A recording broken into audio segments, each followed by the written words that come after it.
Shalom, thank you for joining us again. I'm going to let people log on. Okay. Sorry for the technical difficulty. Technical difficulty.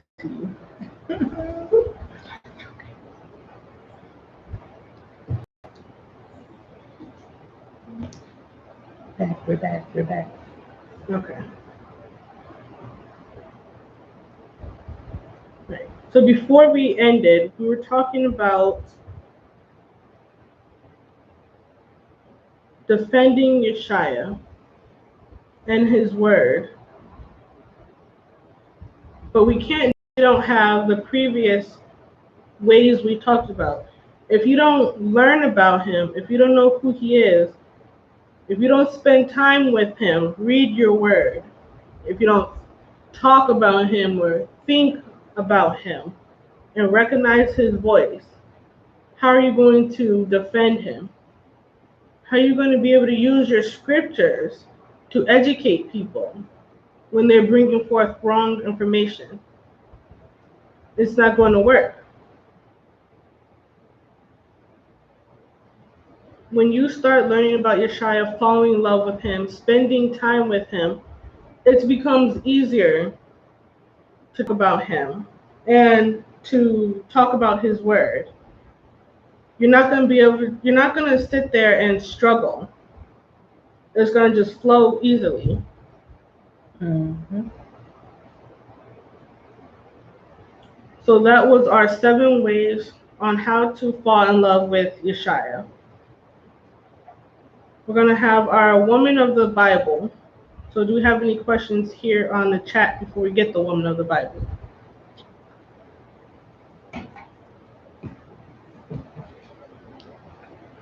No? No question here.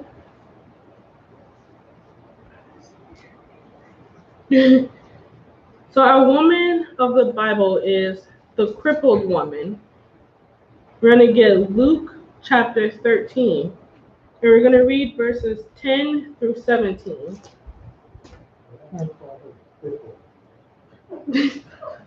What's her name? It just says the crippled woman. No, but it was the woman that was bent over. But they're calling her the crippled woman. Oh my goodness. I never heard that one, but go ahead. So Luke chapter 13, we're going to read verses 10 through 17.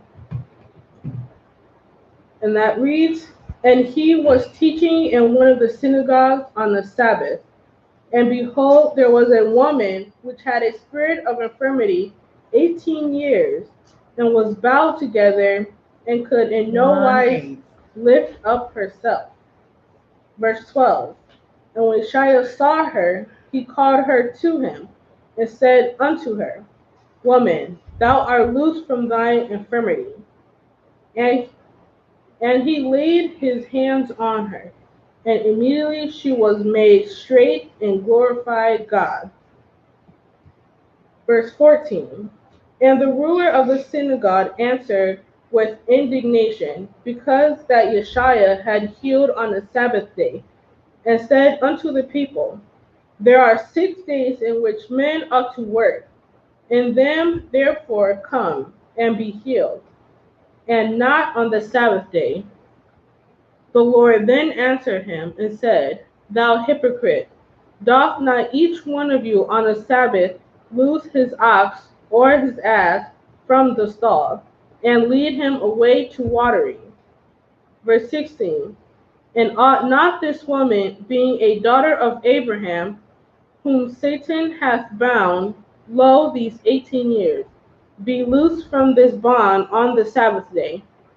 And when he had said these things, all his adversaries were ashamed, and all the people rejoiced for all the glorious things that were done by him. Now this was a woman that was bent over 18 years with a spirit of infirmity. A woman is disabled so much so that she perpetually bent over and can't begin to stand up. She has endured this for 18 years. When Yeshua sees her, he reaches out and touches her. Immediately her body is restored. She stands up straight, thanking God. A religious leader who sees this happen should have joined in on the celebration. Instead, he criticizes Yashaya because he did this on their day of rest, the Sabbath. The misguided leader thinks his traditions and religious rules are more important than helping people in need. Yeshaya thinks otherwise and sets him straight. This woman becomes the center of controversy not for what she does, but because a religious leader tries to use her to advance his own agenda. So you have to think, have you ever judged a person or their situation when you should have offered love instead? And this story here goes, it talks about the misguided leader thinks his traditions and religious rules are more important than helping people in need. A lot of Israelite church or Israelite camps teach that a woman has to pray with her head covered. Remember the incident when we were out in a store and it, an opportunity presented itself to pray for someone. But because we were new to the truth and we were misguided, we didn't because the head was not covered. So again, this goes with our lesson of falling in love with Yeshaya. You have to seek out your scripture and know your word for yourself. Mm-hmm. So if you have no questions, we are going to end the live stream. Join us at 2 p.m. for our main Shabbat lesson. We give our praise to the Most High, Ahaya, Yeshaya, and Laura walk for this lesson.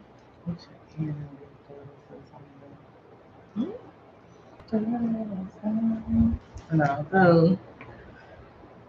So if you have enjoyed this lesson and found it educational, please like, share, and subscribe. Also, hit the notification bell to be notified when we go live. Kwam Yasharala. Kwam Yasharella.